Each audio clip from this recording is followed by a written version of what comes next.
রাত 12টা বাজে। দেখতে যাচ্ছি মা তারার অসম্ভব সুন্দর একটি রূপ। মা তারা দশম মহাবিদ্যার দ্বিতীয় মহাবিদ্যার দেবী কালী রূপেও পূজিতা হন। তার মূর্তি কালীর চাইতেও প্রাচীনতর। স্বতন্ত্র অনুযায়ী তিনি ভক্তদের উগ্র বিপদের থেকে রক্ষা করেন, তাই মার আর এক নাম উগ্রতারা। মা তারাকে 4 জন সহচারী ডাকিনী, শাকিনী, লাকিনী এবং কামিনী সহ পুজো করা হয়। এই পুজোটি অনুষ্ঠিত হয়েছে সোনারপুরে। মহাযজ্ঞেরও আয়োজন করা হয়েছে।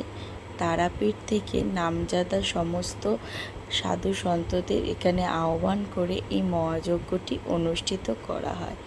এই যজ্ঞ হয়ে যাবার পরেই মাকে ভোগ নিবেদন করতে পাশের কাঠের শ্মশানে যাওয়া হয়।